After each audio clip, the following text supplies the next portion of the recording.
Massachusetts is not LA. It's not LA. So it's slow motion. But I always say slow motion is better.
I'm that guy. They had Yeah. that school shooting in What's- Chapel Hill, UNC. Man. Yeah, that was the one problem. And then it's hard. So they're not here. They're not here. And then when you try to like go to order it on their website, it's like that doesn't seem to be working. All right, good. Cheryl. You know who that is? Huh? Larry? Doc Rivers. Doc. Hey, Doc. Oops. I don't know if you remember Doc Shaletta Kinchin.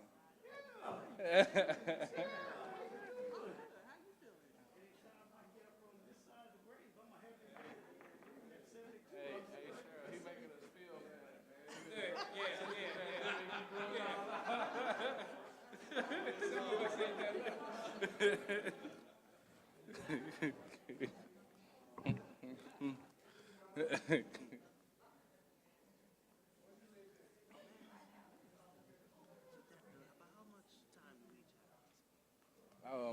I would say for that first one, I want to do 5 to 7 minutes, just kind of introducing your work.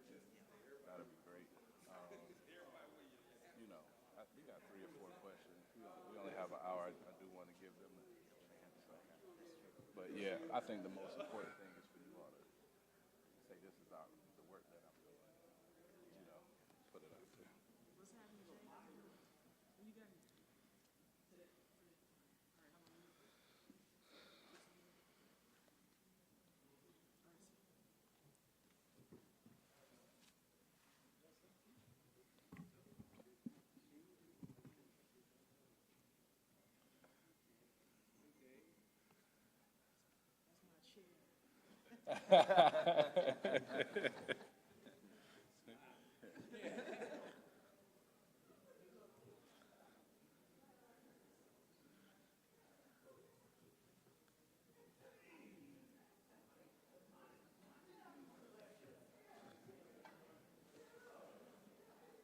All right, you're ready. You want to go ahead and get started, I guess.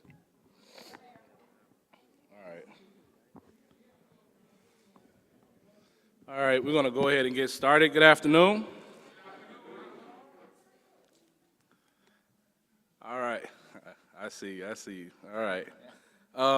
Again, thank you all for coming out to our plenary on Black student resistance. I am Darius Young. I teach at Florida A&M University, and I've had the pleasure of working with the Academic Planning Committee for this past year, and we thought it was extremely important to have a session dedicated to Black student resistance, not only to honor the work that those young people did during the Black freedom struggles, and for the sake of this panel, the 50s, 60s, and 70s, but also because it's such a relevant topic as we continue to deal with some of the issues that we're currently facing today. I'm here in Florida, so clearly we understand it's a lot of work to do. and we are going to look to our young people to pick up that mantle and continue to fight the good fight as we deal with the current political issues that we're facing as a nation today. I'll give a brief introduction of our dynamic panel, and then we'll move right into the questions. We only have an hour because in some ways this is a pep rally, I think, for some action that's going to happen immediately following this program. So if you all don't mind, I'll go ahead and just move right into the program. First, I'm going to introduce Dr. Stephen Bradley, who is the Charles Hamilton Houston 15 Professor of Black Studies and History at Amherst College. Dr. Bradley researches the effects of student activism on college campuses. He is the author of Upending the Ivory Tower, Civil Rights, Black Power, and the Ivy League, and Harlem versus Columbia University, Black Student Power in the late 1960s, which won the Phillis Wheatley Book Prize. Bradley is also the co-editor of an outstanding organization, Alpha Phi Alpha, a legacy of greatness, the demands of transcendence. Dr. Jelani Favors is the Henry E. Fry Distinguished Professor of History and the Director of the Center of Excellence for Social Justice at North Carolina A&T State University. He is the author of Shelter in a Time of Storm, How Black Colleges Foster Generations of Leadership and Activism, which won the Ma Stone and Lillian Smith Book Awards. Following him is Dr. Brian Jones, who is the Director of the Center for Educators and Schools at the New York Public Library. He is also the former Associate Director of Education at the Schomburg Center for Research in Black Culture, where he was also a scholar in residence. He is the author of the Tuskegee Student Uprising, A History, which studies the explosive 1960s movement at Tuskegee University in Alabama and received the Black Caucus on American Library Association Book Award. Next is my dear friend and sister, Dr. Shaletta Kinchin, who is an associate professor in Pan-African Studies Department, the Pan-African Studies Department at the University of Louisville. She is the author of Black Power in the Bluff City, African American Youth and Student Activism in Memphis, 1965 to 1975, which examines the impact, influence, and intersection of the Civil Rights Movement and Black Power movements on youth and student activism in Memphis, Tennessee. I also would be remiss to not mention that this is a homecoming for Dr. Kinchin, who is a native of Jacksonville, Florida, Ribault High graduate. So we welcome you back home, my sister. And finally, we have Dr. Zebulon Molesky, who is an associate professor of Africana Studies at Stony Brook University. He is the author of Before Busing, A History of Boston's Long Black Freedom Struggle, which examines the contributions of organizers, parents, and students who struggled and demonstrated to make school desegregation a reality in Boston. So please, join me in welcoming our dynamic speakers and panelists before we get started. So welcome.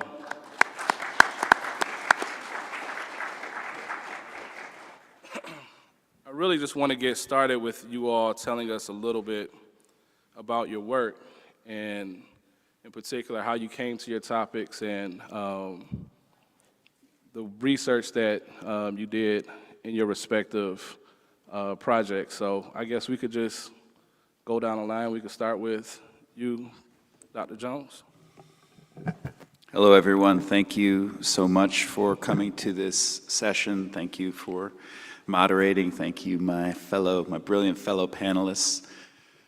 My project, the Tuskegee Student Uprising, has, since we only have an hour, let me try to do the shortest possible version of its origin story.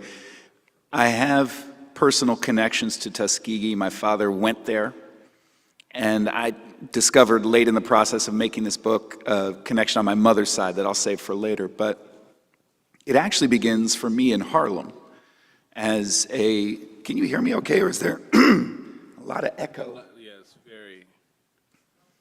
It's like I'm speaking at a stadium. Let me back this up. Is that better? Okay.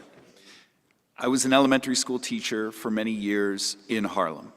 I was a teacher there at the moment when there came to be what I perceived to be, and my fellow, especially black colleagues, perceived to be an attack on public education and a move towards what we perceive to be a conservative model of black education with major philanthropic support. That got me interested in asking the question, why is this happening and where is this coming from? How did we get to here? These kind of questions that lead you into the archives and into the dusty history books. And that's when I started learning about Tuskegee and Booker T. Washington. You can see where this is going. And the more I got obsessed and interested in Booker T. Washington, the more you read anything about Booker T. and Tuskegee, you realize all throughout that literature there is mention of student protest. Students protested all the time. I thought, oh my goodness, nobody's written a book about student protest at Tuskegee. And yet there it is. Students went on strike in Tuskegee in 1903. So I thought, oh man, that's going to be a book. The Tuskegee Student Strike of 1903. Started talking about this with my dad, and he said, let's go. So we got in the car, we drove to Tuskegee. And that was my first time being in an archive, was with him, and we're looking through the papers, we're looking for the stuff about the Tuskegee Student Strike of 1903, and we're there for several days, and we found precisely one document, the same exact document that had been referenced in the book where I found mention of it. And I was just about ready to fall over. I was like, well, there goes my book idea. But then it was one of the archivists there who said, well, if you're interested in student protest, let me show you something else. And she went into the back and she brought out these giant leather-bound volumes of the Campus Digest from the 1960s. And you open that up, and there it is, the student-written newspaper, page after page. Students at Tuskegee were involved in every phase of the Southern movement. Tuskegee is a geographic center of the Black Belt, sits along a highway that traverses the Black Belt, becomes a kind of way station, a movement center. There's Tuskegee students in Lowndes County. There's Tuskegee students in the first Black Panther Party. There's Tuskegee students in the battle for democracy in the Black Belt. Turn the page. A Tuskegee student, Sammy Young Jr., was murdered in an off-campus incident.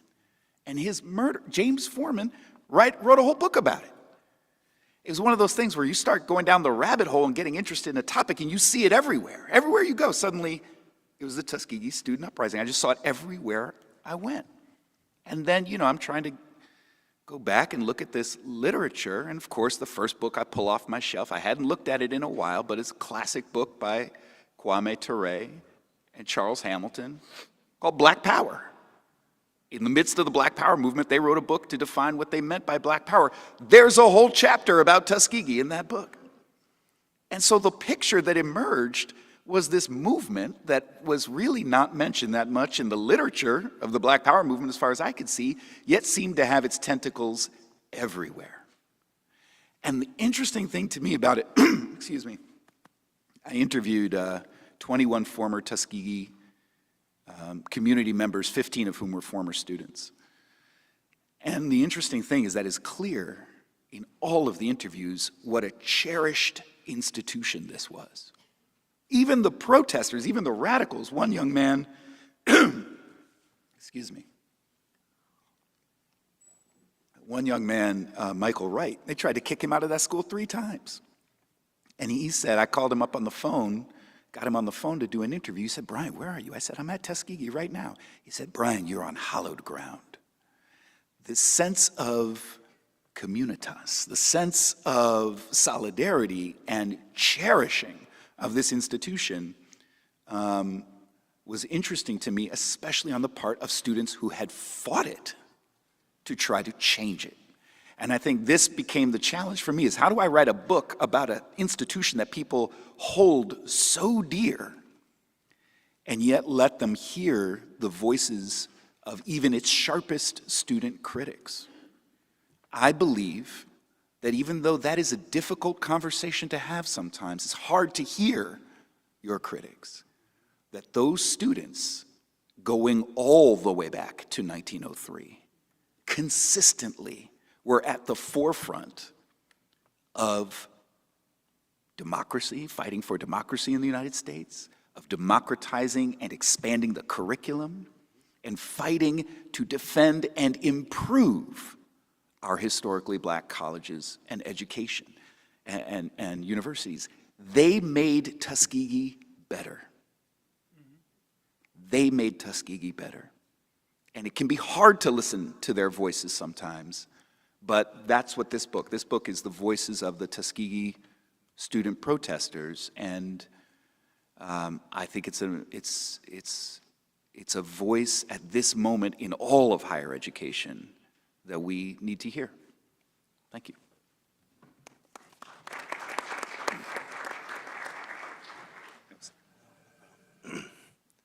All right. Thank you, everybody, for being here. Thank you for inviting me to this discussion. Just looking out on the audience and looking to my left and right, I see a lot of friends, mentors, some of whom have helped to shape my work over the years. You can honestly say that the book that you heard mentioned before busing was made a little bit stronger, I would like to say, by sessions like this at this hallowed association for the study of African American life and history over the years. So I thank you. I got involved writing this book on Boston, mostly because I grew up there to begin with. Growing up in Boston, also growing up as a biracial person in Boston, a city that I think it's pretty well known has a kind of hostile race issue, and there's lines that are drawn there. That's an understatement of the year. Was an interesting journey. Growing up, I used to always hear about this thing called busing. I didn't know exactly what it was, you know, as a young person, but I knew that it had ripped a hole in the fabric of this particular place because it was so often referred to, so often mentioned by black folks and white folks as something that had made a rift in the city.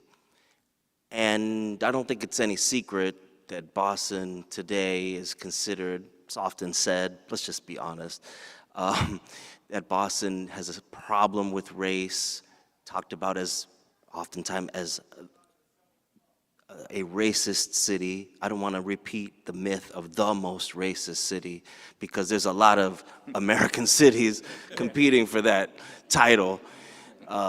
If the city is located in the, as Malcolm X said, if you're below, you know, stop talking about the Mason-Dixon line. If you're below the Canadian border, you're south. And if the city's located in this wilderness called North America, then it's probably a racist city. But Boston seems to have reached and contends for that higher status of being, and is often called one of the most racist cities in America. And so I wanted to take that challenge on to try to sort out the black struggle, black resistance, in many cases student resistance, in that place. There's African Americans everywhere in this country. We exist. But for some reason in Boston, the story of black people had really been erased, it seemed to me. There was a lot of erasure. There's an invisibility. And Boston's always had a smaller black population than, say, New York or Chicago. It's not Washington, D.C. It's not Newark. It's not often thought of as a black space at all, or a place that a lot of African-American people want to go to visit or live. I'm sure if we did a quick poll in here, we'd have some interesting responses of people who have either had some experience there. But what I heard over and over again is, I didn't want to take my family there, got a job offer in Boston, didn't accept the job. Most of that is because of some of the images and memories of this thing called busing and school desegregation there. And so that erasure is something that concerned me. When busing was happening in the 1970s, it filled American newspapers, it made headlines all around the world. And people were shocked at the violence there. Why were we shocked? Because people have this kind of higher standard for Boston. Boston's supposed to be better than that. It's supposed to be a place that is a little bit more democratic or liberal. There's a lot of reasons for that. Headquarters of the abolitionist movement in the 19th century, some pretty strong connections to anti-slavery and abolition. But Boston's also the beginning of this thing called racism in America, because it's simply one of the first places and origins. First public high school in America, Boston Latin School, Harvard University, and just its connection to higher ed and education. So what I found when I interviewed a lot of black folks, especially those who came to Boston, they said, I came expecting, books everywhere, and people would be positive and nice, and this is the home of, the Henry Wadsworth Longfellow and Emily Dickinson and all of the, all of those high-minded ideals. Also, it's the sort of symbol of the American schoolhouse. Think of New England and education. So I said, it's interesting. People have the high expectation for a place that actually has a very low bar when it comes to race and racism. And so that's basically how I set out to start writing about this. There was a book that came out called Common Ground by J. Anthony Lucas, and it's a Pulitzer Prize-winning book, made into a television miniseries and lauded with all the best, all the awards. The book's about 800 pages long and only mentions the black parents and students who brought about a revolution in Boston of school desegregation, probably on like 2 or 3 pages. People with names like Ruth Batson, Mel King, and some of the folks in Boston who made a change, they just were totally like erased from the narrative. And that bothered me. There were 14 black families who brought suit in Boston in a case called Morgan versus Hennigan that brought about the court order that created school desegregation. And I asked myself, why don't we know their names? Why don't we know these people, who they were? They did something like what Brown versus Board of Education did for America in Boston, the place that was supposed to be better than that, was supposed to have that higher ideal for education. And we don't even know who they are. They've been effectively written out. So basically, that's what started to write the book. I wanted people to know their names, that this thing, which, by the way, in Boston is seen as a hated kind of, busing is was not a popular thing. As I said, something that ripped the city apart is how most people thought of it.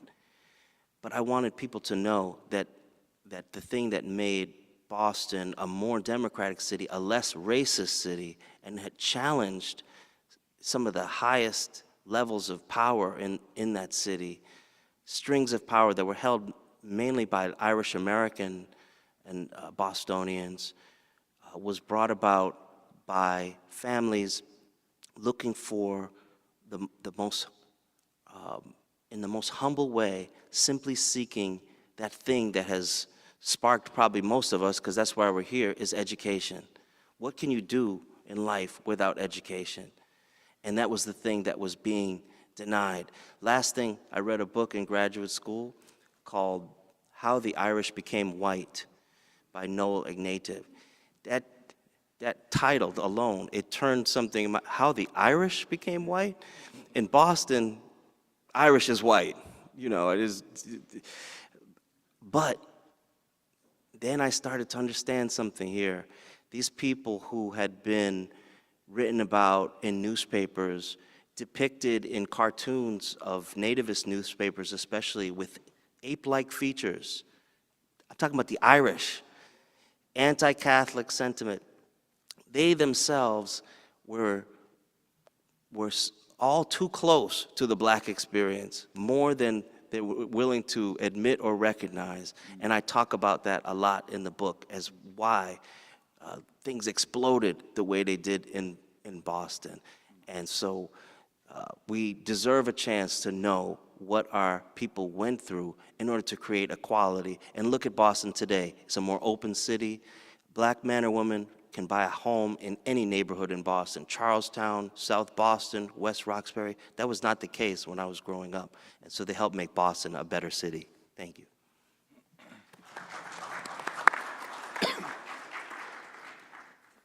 Good afternoon. Is this on? All right.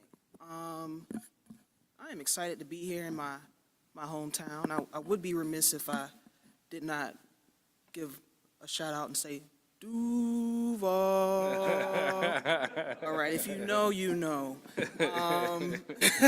Excited to be back, and thank Asalh for the invitation, and am honored to sit on the panel with these dynamic gentlemen. In terms of how I came to my topic, I write about Memphis. I went to graduate school in Memphis, right? So proximity to archives is a real thing. And at the University of Memphis, we hold the papers for the sanitation workers strike 1968. And so I read a book in graduate school called I Am a Man that had a very brief passage about, well, it had a chapter talking about the 1968 sanitation workers strike. And within that chapter, it talked briefly about a black male youth organization called the Invaders, right? And if we know the narrative around the 1968 sanitation workers strike, Martin Luther King's involvement, coming to Memphis, Tennessee on behalf of the sanitation workers, and the first leg of the Poor People's Campaign for King, there was a disruption. They called it a riot. There was a disruption in one of the marches blamed on this young male group called the Invaders, right? And so this book was written by a man named Steve Estes. It was a very brief passage, just sort of talking about malehood within the civil rights movement and how these young men sort of looked at that action as an extension of their masculinity. But I was fascinated at the time about, with Black Power, everything Black Power movement, Black Power ideology, and the ways in which Black Power worked within local grassroots organizations and local communities, right? And so took that, went to the archives, did some digging, and sort of came around this larger idea about youth and student activism and the ways in which students in Memphis, Tennessee mobilized in and around Black Power, right? And so my understanding of Black Power before that time was looking at it or reading about it or seeing it played out primarily on a larger scale in places, as we know, Black Panther Party, Los Angeles, Oakland, New York, so on and so forth, right?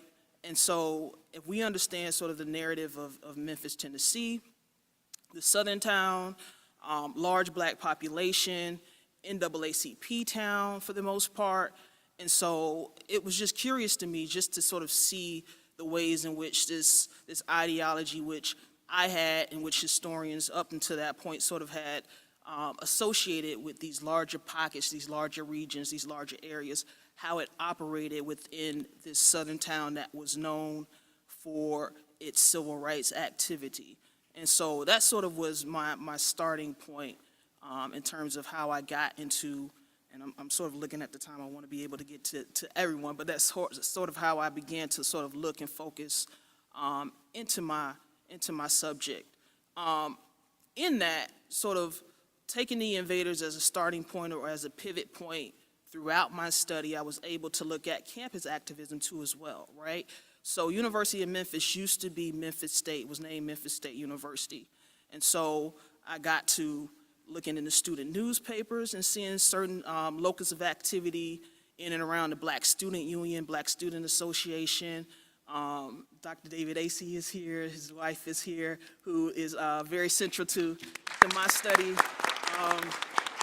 Was the president of the Black Student Association at the time. I got a chance to walk and talk with him on several occasions, and he's featured prominently in my work too as well. And so just getting a sort of a sense of how students moved and operationalized around Black power at Memphis State, and also too the historically Black college which exists in Memphis, Tennessee, called Lamont too as well, right? So just sort of navigating those particular spaces and seeing how students use that philosophy, use that ideology to then further their movements to change the dynamics on college campuses, both at Memphis State and at Lamont in Memphis, Tennessee.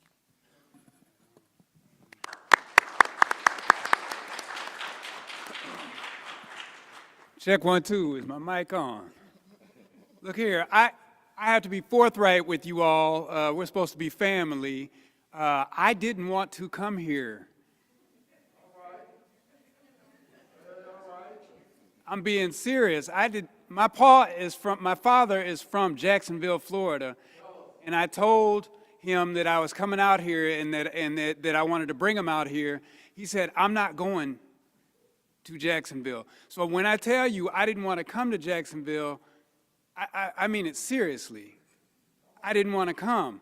But the reason why I came is because top scholar and my fraternity brother, Darius Young, hollered ski yee, and I came running. Because my good buddy and chair of the Department of African American Studies or Afro-American Studies down in Florida, Big Dave Canton, hollered hootie hoo, and I came running.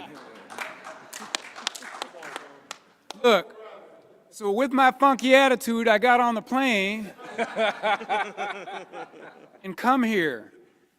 And as soon as I go to get on the plane, I see my big homie, Andre Johnson, Reverend Andre Johnson, who was down in Ferguson. I'm talking about 10 toes down in Ferguson with the protesters. I get off the plane, I run into a brother from a group called Tribe X that took over my campus when I worked at St. Louis University for a week and occupied the campus. Somehow the spirit is working. So now I'm up here with these top scholars, and I'd like to say that I saw their work before anybody else got to see it. That's true. Hey, look, I'm an OG. Watch out. Hey, look. I'm gonna say this real quick because I'm not gonna take up much time. In typical Black fashion, the introductory statements done took all the time. So you asked, like, why do I study what I study? One is, I didn't want to study, well, I read a lot about Black people who were destitute or sharecropping, and I thought that that was an important story to tell. I even got to read quite a lot about working class Black people, which was also an important story to tell. But I wondered, do privileged Black people have to face racism? And if so, what does it look like when they get into spaces where you're supposed to be privileged? And so I was trying to figure out, what does it look like when Black people go to the most elite colleges and universities in the United States? And what do they have to face when they get there? Now, I came from a vantage point when I started that I could never get into one of those institutions, so I would have certainly been happy and said, thank you, boss, for the opportunity. But they didn't in this period that I talked about in my books. And so I was thankful for the work they did, because what they did is they fought for somebody other than themselves. and they won victories for people who would come along 50 years later. And so that's what I focused on. And so it was important for me to be able to tell that story, to talk about a group of people who may have been privileged, but used that privilege to try to help somebody else. And so that's why we're here today. Let me do a quick shout. I'm passing the mic. Let me do a quick shout to my brother who is a school teacher down here in Florida. He got his master's from Florida A&M. Stand up, brother, stand up.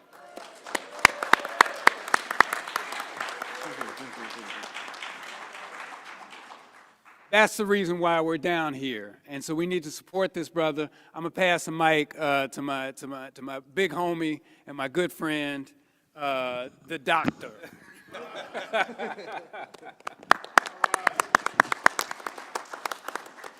Good afternoon. How's everybody doing? I had a privilege to speak with this brother down in Grambling last year, and I should have learned my lesson then to not go after Dr. Stephen. Always rocks the house. First of all, thank you, Darius, for bringing us here, man. Always great to be in with the Asalh organization.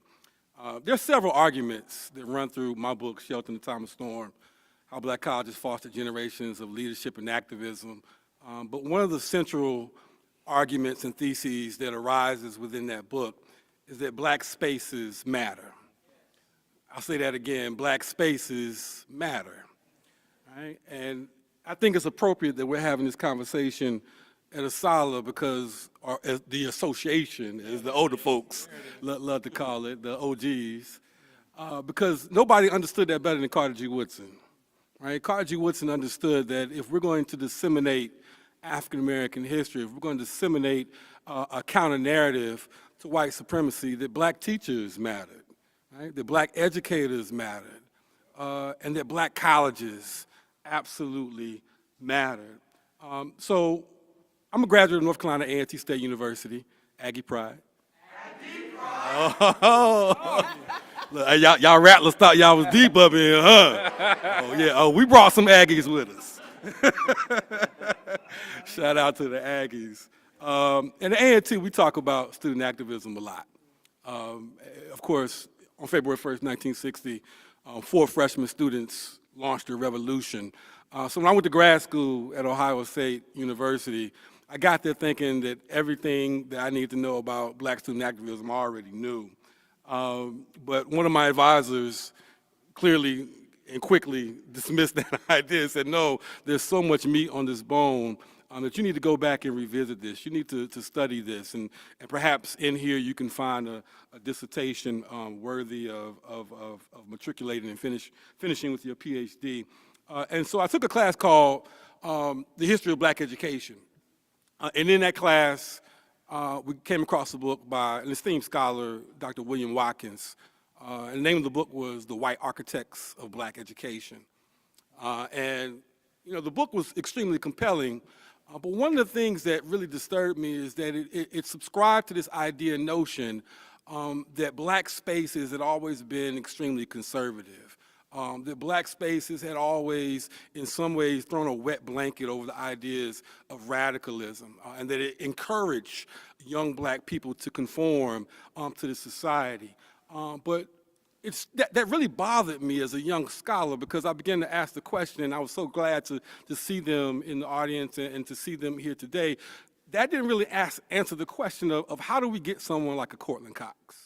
Right? How do we get someone like a Charlie Cobb? How do we get someone like a Diane Nash or a John Lewis or Ella Baker? And I felt as though there were a number of scholars who had talked about HBCUs but had never really fully answered that question. And so I wanted to take a look at the ingredients that went into black college life and how we end up getting these black radicals emerging out of this. And so I conducted an interview for my master's with Ezell Blair Jr., one of the A&T 4, who now goes by the name Jabril Kazan. And in that interview, he told me, he said, you know, look, before Dr. King came along and before Rosa Parks came along, it was my school teachers in these segregated school systems who taught me to put my hand to the freedom plow. It was my school teachers who taught me to believe in myself. It was my school teachers who gave me a freedom vision. That really struck with me, because then I started to ask the question, well, who were your school teachers? Right? And I felt as though that hadn't been answered enough. And then, of course, I pulled back the curtain and found this litany of school teachers, black educators throughout the South. All of them had been trained at HBCUs. And so I wanted to get at why black colleges, or more specifically, how black colleges had created this space where generations of young black kids had been taught to speak out, to use their voices, their intellectual talents, to challenge, to deconstruct white supremacy where they found it. And that was a generational argument. That began in 1837, not in 1967, with the founding of the Institute for Colored Youth. And so my book is a longitudinal study, and it goes back to the very first HBCU, and it moves forward into this generation, looking at and examining the legacy of black colleges. And I'm assuming now, Darius, you're going to turn to, I mean, we got like 5 minutes left. I'm assuming we're going to turn to talking about now. And I think it's now where we have to raise the question of why these spaces matter more than ever. We need counter narratives, right? In a space like Florida, in a space like North Carolina, where I am, in a space all across this country, as Zebulon mentioned, there isn't a racist town that doesn't exist in America. And we need to affirm and build up conscious, freedom-loving people who are willing to speak out against the evils of white supremacy, which are still very much alive and well today.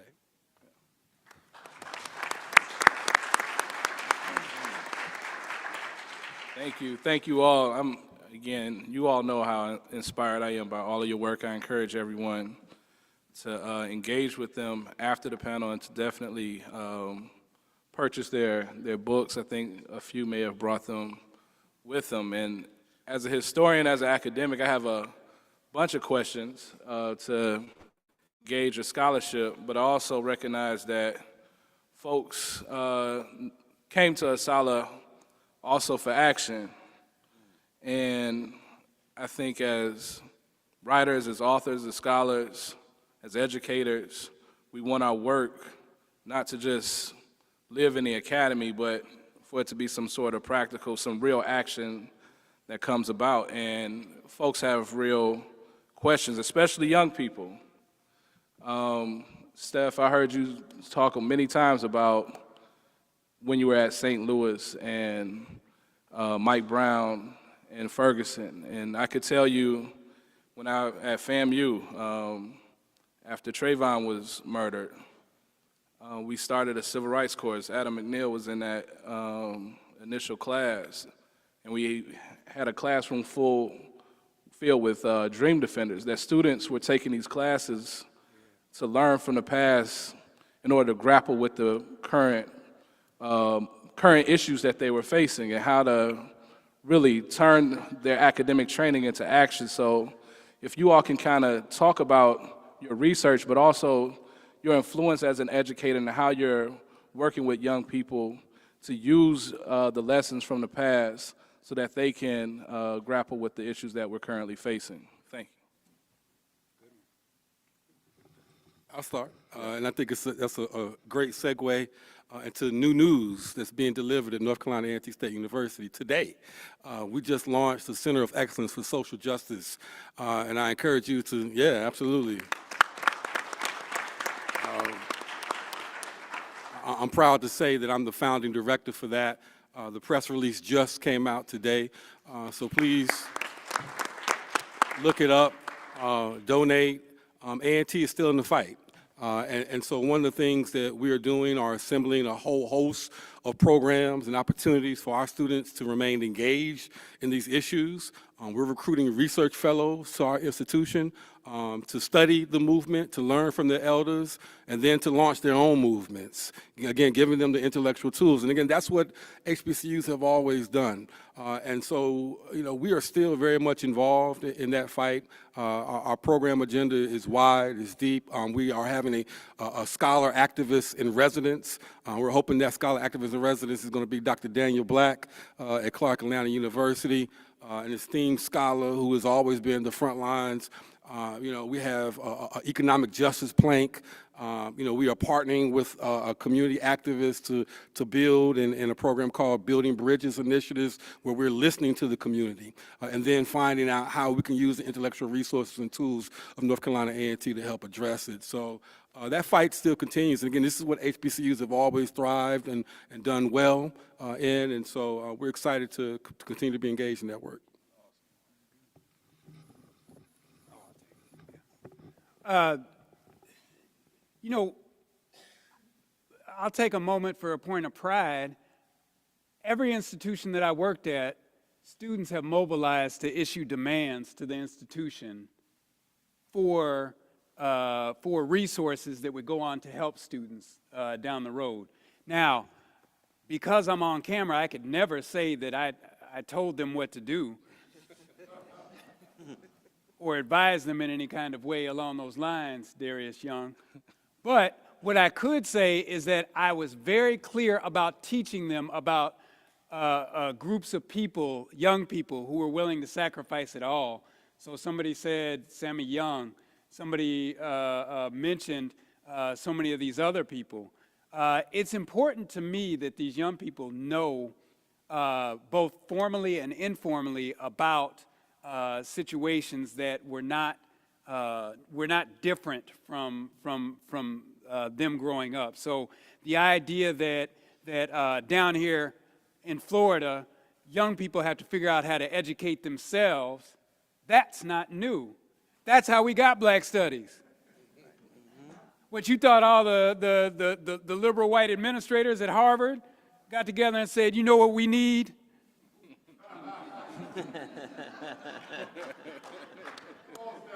No. So I teach them that yes, that you have all the power in the world. Like, I'm not into that somebody's always doing something to you kind of thing. You got all the power in the world. And let me know when you're starting. Let me know when you're starting. And I teach them about people who could never really step foot on these campuses where you're occupying, and the sacrifices they made for your dusty booties. Like, so I'm thinking about right now, so I know this is on video, I shouldn't have did that. I'm thinking about right now a young man named Josh Williams. Joshua Williams was one of the, has been in prison the longest of all the people who were Ferguson activists. He paid the ultimate price for this. The political prisoners that we talk about in the movies and on TV and that kind of stuff, what I try to show young people is, no, they're from your neighborhood. They're still here, and it's our obligation to remember them and to say their names. And I'll help you think about your demands. I won't help you actually write your demands, but you get it. All right. For me, I'm at the University of Louisville, and we all know in 2020 what happened in Louisville, Kentucky with the murder of Breonna Taylor. And so community is classroom in many ways for my students, right? At my university, similar to my research at University of Memphis, where Memphis services a lot of people from within the city and within the surrounding areas, is similar at University of Louisville, where we service a lot of students who are born and raised in Louisville, Kentucky, right? And so they can't escape what's happening within the community when they come into the classroom, right? So it's my job to place those things that are happening within the community, within the larger context of the long Black freedom struggle, letting them understand their role within the longer Black freedom tradition, right? So many of our students think that they're separated from the tradition in which Black activism lives. And so it's a part of my responsibility to sort of make that connection for them, right? It's that a part of your legacy starts here and starts right now within this classroom space, right? And so how do we take what we learn within this classroom so that you can be further engaged, right? and that you don't have to reinvent the wheel is something that I always tell students to as well, right? Because students are in this space, again, where I think they don't connect themselves to, again, the larger sort of trajectory of what's happened within history, right? Everything is sort of new, everything is sort of current, right? But you come out of a longer tradition, and there are people who laid a blueprint, laid a foundation for what it is that you are attempting to try and do right now, right? So that's sort of a part of what I feel like my mission is within, historically white institution, predominantly white institution, but one of these institutions that exist within an urban space where there's a large percentage of black people who occupy the city. There's a semi-large, as somebody who's a graduate of a historically black college myself, there's a sort of a semi-large black population within the university community. And teaching in the Black Studies Department, Pan-African Studies Department, we're the only black professors oftentimes that they see within their journey throughout the university, their matriculation throughout the university. At my university, the majority of black professors that exist within the College of Arts and Science exist within the Department of Pan-African Studies, right? So if they don't get it from me and they don't get it from my colleagues, they won't get it, and that's a responsibility that I take on and I shoulder, right, when I teach my students, to let them know that, again, this is you, this is your tradition, this is your legacy, right? And, you can be the next Ella Baker. You can be that next person, right, that exists within that tradition. You can be the next Blaine Hudson, right, who was a student activist on the campus who we're celebrating our 50-year Pan-African Studies, anniversary in Pan-African Studies at the University of Louisville. But he was a student who was an activist who started, the Black Studies Department, or helped to found the Black Studies Department, was a part of that protest movement, and then eventually became Dean of the College of Arts and Sciences at the University of Louisville. So you can be that person. That can be your trajectory too, right? It's to sort of implant that tradition within my students, right? And so I feel like that's a part of my goal and a part of my responsibility and duty as a professor and as a Black Studies professor specifically.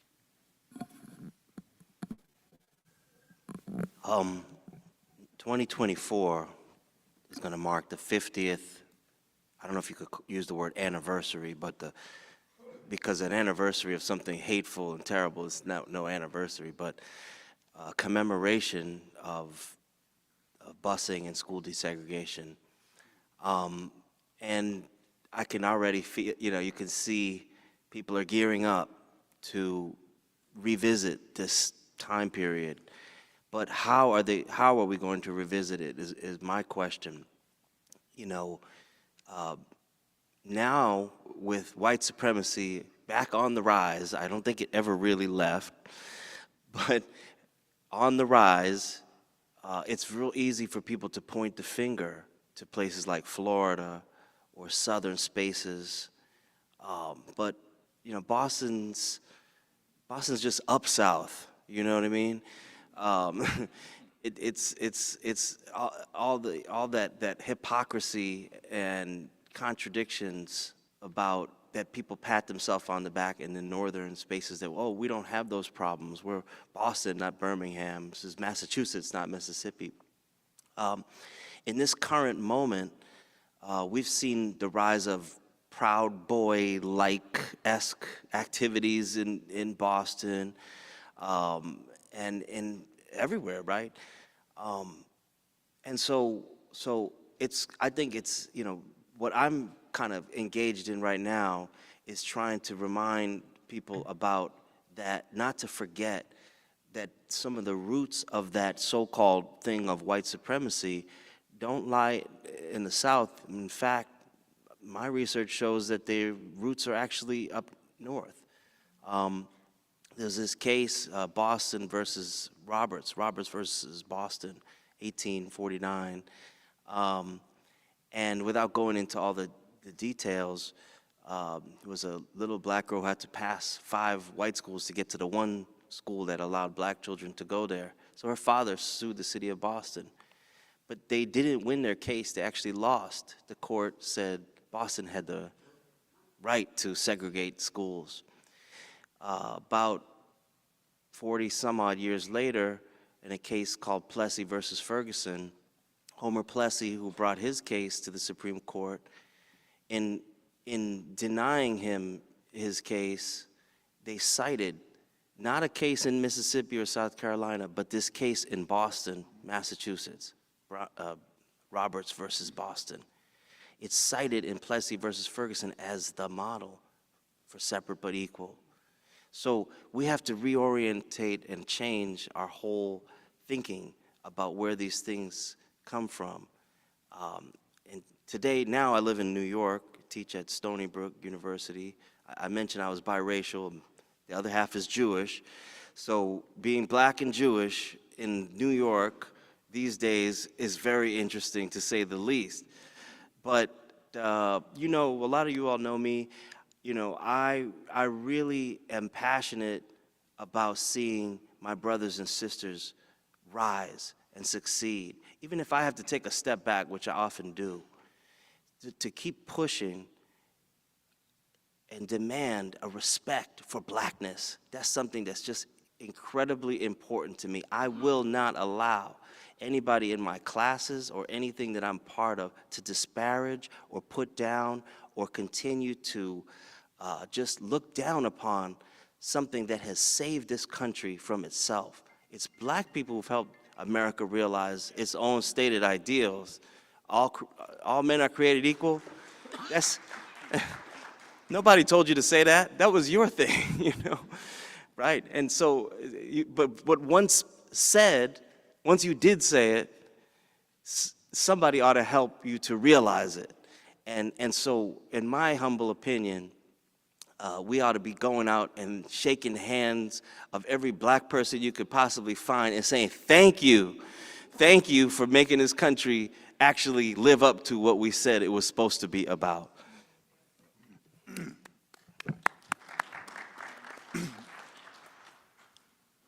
Wow. Black studies comes from black students. Without black students, there would be no such thing. And not from research. It comes from struggle. And ironically, by trying to stomp it out, they are going to strengthen its activist roots. Because once again, in order for it to exist and continue to exist, we're going to have to fight for it. So that is the situation. I think the reason these stories are so powerful and important is that it's not that we're going to go back and do exactly what people did before us, but it gives you a perspective, it gives you a blueprint, it validates the feelings that you are feeling if you're on a campus and feeling like things aren't right and maybe you ought to do something about it. These stories of student activism show you just how powerful you actually potentially are. In 1968, Tuskegee students occupied the main administrative building. They basically took the Board of Trustees hostage and then negotiated with them in a kind of, for days. And they had to be dislodged by the Alabama National Guard. Okay? Now, we remember Tuskegee for the airmen. We remember George Washington Carver and Booker T. Washington, but we don't remember Tuskegee for its radical student activism, but it was a powerful movement at Tuskegee that transformed the school, not just in the 1960s, but goes all the way back to the school's founding. Students were at the forefront of making that institution what it became. And I think you could say the same is true at other schools. Tuskegee's interesting to me because of its ideological importance, not only for black history, but for national history. It's an important institution. And so the fact that students were part of setting the agenda there, I think helps us understand its evolution in a different way. Unfortunately, my press couldn't make it here, so I squeezed 4 copies of my book into my suitcase. You could fight me for them, or each other. And I don't work at a university, I work at a library. I was, as was mentioned, I used to be the Associate Director of Education at the Schomburg Center, and as a former elementary school teacher in that magical place, I always saw it with teachers' eyes. I was always reaching my hands in the archives and saying, if only I had showed my students this, oh my God. So I started making curriculum and workshops and just creating ways to bring teachers into the Schomburg Center and use their archives. And I'm pleased to announce to you that there's a project that is federally funded that's coming to fruition in not too long, knock wood, that, working title is the Schomburg Curriculum Project, but it will be a very, for middle and high school students, it will help teachers of middle and high school students use the unique and powerful resources of the Schomburg Center in their classrooms nationwide. And meanwhile, I've moved over, thank you, stay tuned for that. Meanwhile, I've moved over to the library's flagship building in Midtown. Come visit me there. And I've started a new unit of the library called the Center for Educators and Schools. And we try to make all the same kind of work I was doing at Schomburg, I'm now doing for the whole library system. And, saying the kinds of things I've been saying, as my brother says on camera here, we understand the importance of these kinds of stories of struggle, of Black stories in this time. It can't be emphasized enough that these are vital, these are a lifeline, and we are doing everything in our power, I'm doing everything in my power to leverage the resources of the library to get these kinds of stories into schools nationwide. I have an example of something like that here. Come see me if you want a copy. Thank you.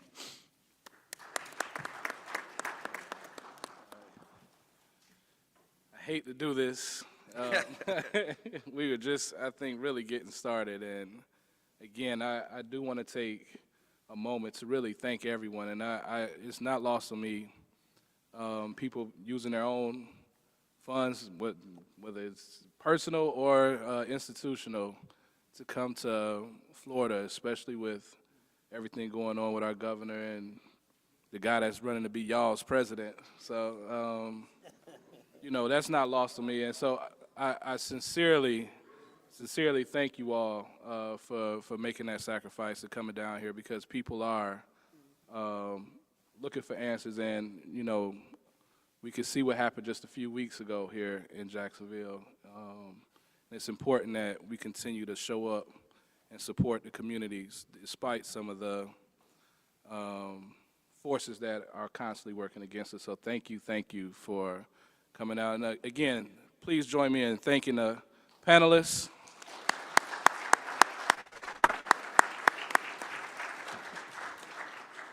Hope you all enjoyed the session. I encourage you all to come and interact with the scholars on the panel. Also, I must mention that they're getting ready for the band book event. I was told there will be shuttles outside the hotel. I'm not sure exactly where, but outside the hotel, or you have the option of, I'm sorry? In the front circle of the hotel, or you could, I'm sorry? Okay, yeah. Let me pass it on, yeah. Yes, sir, yes. Give her a mic. Here we go, sis. Here you go. The shuttle buses will be, when you go down the elevator, if you turn left, there's a side entrance. It's called Noonan Street. There'll be 3 shuttle buses that are circulating, all right? And the park is only 7 blocks away. Thank you. Right. Yes, sir, Going to Professor see. Acey, yeah. One sec.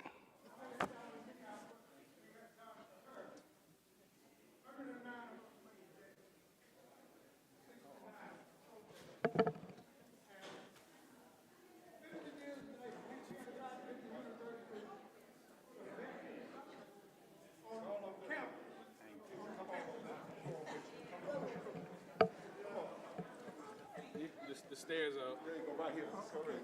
Come on, Doc.